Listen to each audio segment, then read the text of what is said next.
So hello guys, कैसे हैं आप लोग। तो आज का टॉपिक ऐसा है कि जो भी आईटी प्रोफेशनल्स है या फिर जो भी स्क्रैच से कोडिंग सीख रहे हैं, उन्होंने कभी तो ये प्रॉब्लम फेस की होगी जब 1 वीक तक लोग कोडिंग करते हैं और उसके 1 वीक अगर वो उसको ड्रॉप भी करते हैं तो नॉर्मल सिंटैक्स हो या फिर नॉर्मल एक कोड का एल्गोरिदम हो, उसमें उन एल्गोरिदम्स को लिखने में उनको डिफ़िकल्टी आ जाती है। ऐसा क्यों होता है, आज के वीडियो में हम देखेंगे इस बारे में। और ये रीज़न इसलिए ऑकर होते हैं क्योंकि ऐसा नहीं है कि वो स्मार्ट नहीं है या फिर जीनियस नहीं है। ऑफ कोर्स उनके लॉजिक क्लियर होते हैं, बस आज हम वो पॉइंट्स डिस्कस करेंगे जिनकी वजह से ये प्रॉब्लम या फिर ये अराइज होता है। तो चलते हैं वीडियो की तरफ। फर्स्ट पॉइंट जो हम डिस्कस करेंगे, choosing a language because of company norms. बहुत बार ऐसा होता है कि लोग अपनी पर्सनल चॉइस छोड़ के खुद पे ये लैंग्वेज फोर्स करते हैं because of the company demands, college recommends it और जॉब डिस्क्रिप्शन, वाइस वर्सा। अगर किसी कंपनी में ये लैंग्वेज बहुत ज़्यादा एक्सेल कर रही है या फिर कॉलेज में डिमांड है या फिर जॉब की डिस्क्रिप्शन में वो लैंग्वेज एक्सेल कर रही है, फॉर एग्जांपल हम जावास्क्रिप्ट ले लेते हैं, तो एज अ इंडिविजुअल हम यही सोचते हैं कि इस लैंग्वेज में करियर करेंगे तो बहुत ग्रोथ मिलेगी या फिर वैसा होगा।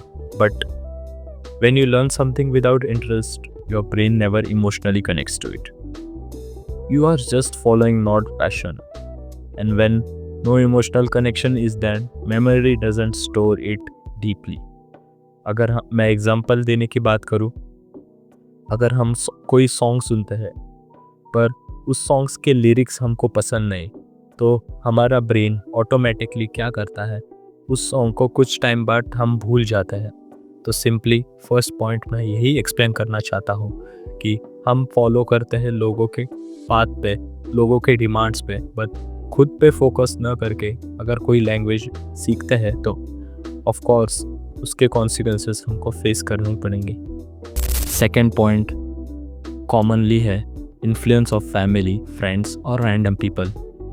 तो आप में से या फिर बहुत सारे लोग ऐसा सोचते हैं कि अगर फैमिली मेम्बर्स या फिर दोस्त रिश्तेदार कह देंगे कि इस लैंग्वेज में करियर कर लो या फिर इस लैंग्वेज को आगे ले जाओ तो तुम्हारा इसमें करियर बन जाए, बट हम ये भूल जाते हैं कि सबके डिफरेंट गोल्स होते हैं, सबके डिफरेंट लर्निंग स्टाइल्स होते हैं और सबके डिफरेंट करियर पाथ होते हैं। तो ये बात सोचनी चाहिए हमें कि अगर कुछ चीज़ें उनके लिए वर्क कर रही है तो ज़रूरी नहीं कि वो हमारे लिए भी वर्क करे।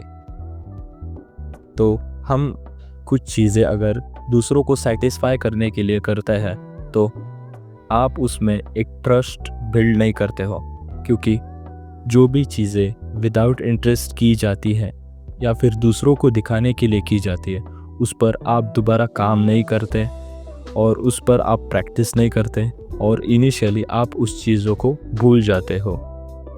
थर्ड पॉइंट हम जो देखेंगे वो है confusion because of weak fundamentals. तो ऐसा बहुत बार होता है, जो भी बिगिनर्स लोग होते हैं वो स्टार्टिंग में सोच लेते हैं हम कोई तो लैंग्वेज सिलेक्ट कर लेंगे और एक प्रोजेक्ट बिल्ड करेंगे तो उससे हमारा कॉन्सेप्ट्स क्लियर हो जाएंगे, बट ये गलत है। सबसे पहले कॉन्सेप्ट्स जानने की ज़रूरत है उन्हें, जैसे वेरिएबल्स क्या होता है, उसमें लूप्स कैसे होते हैं, लॉजिक बिल्डिंग या how does a programming language actual works. ये चीज़ें वो जान नहीं पाते और डायरेक्टली कोडिंग करना या फिर प्रोजेक्ट बिल्ड करना शुरू कर देते हैं। इसका अगर एक एग्जांपल दूँ तो coding without basic is just like trying to speak English without learning the alphabets. क्योंकि अगर हम बेसिक्स ही नहीं सीखेंगे तो हम फ्लुएंसी कैसे हासिल कर पाएंगे। जब भी ऐसी चीज़ें होती हैं तो हमारा माइंड अवॉइड करने लगता है और इससे क्या होता है, जो भी प्रैक्टिस हम करने वाले होते हैं इन फ्यूचर वो रुक जाती है और हम चीज़ें भूलने लगते हैं। Fourth point, jealousy and competitive mindset. Believe it और not but this is real.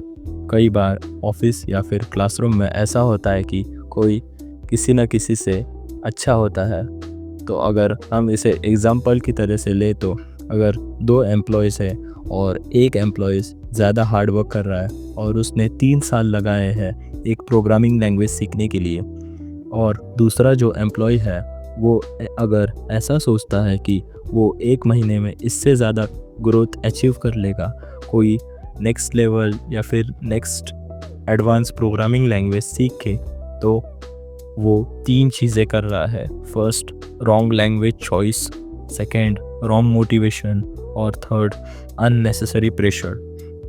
जब भी हम चीज़ें इमोशनल होके सोचते हैं और लॉजिकल होके ना सोचते हैं तो इससे बर्नआउट फास्टर होता है, और जब भी जेलसी बेस्ड लर्निंग होती है तो इट डजंट लास्ट लॉन्ग। सो जब भी हम कोई लैंग्वेज चूज़ करते हैं तो वो एक गुड कॉम्पिटिटिव स्पिरिट से चूज़ करनी चाहिए, ना कि जेलसी बेस्ड लर्निंग होनी चाहिए। जो 5th पॉइंट है वो है not understanding of data structures and logic. तो जब भी कोई लोग कोडिंग को सीखने की कोशिश करते हैं तो वो सबसे पहली गलती ये करते हैं, कोडिंग लैंग्वेज को वो रटने की कोशिश करते हैं, याद करने की कोशिश करते हैं। But coding is actually about solving problems, thinking logically and choosing the right approach.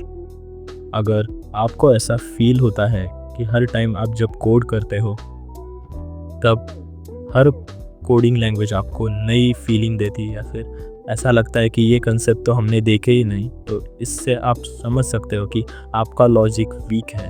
तो आप इस पे काम कर सकते हो।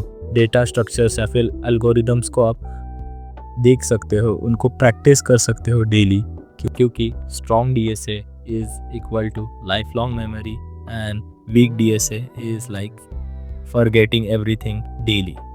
सो फाइनल एडवाइस मैं यही देना चाहता हूँ कि अगर आप कोडिंग लैंग्वेज को भूल रहे हैं तो आप अपने मेमोरी को बिल्कुल ना दोष दीजिएगा, क्योंकि आप अपने मेथड्स को सुधार सकते हैं। क्योंकि coding is not about being gifted, it is about being consistent, structured, clear in fundamentals and emotionally connected to what you are learning. तो इसका आपके मेमोरी के साथ कोई संबंध नहीं है। अगर आप बार बार प्रैक्टिस करते हैं, बार बार उसे टाइम देते हैं, उस पर एक कंसिस्टेंटली डेली एक लॉजिक या फिर कोड सॉल्व करते हैं, तो आप भी बेटर बन सकते हैं। Once you get this right, any language will stay with you and you will never forget it again. So अगर आपको इस वीडियो का पार्ट 2 चाहिए तो आप कमेंट कर सकते हैं। मिलते हैं नेक्स्ट वीडियो में, तब तक के लिए बाय।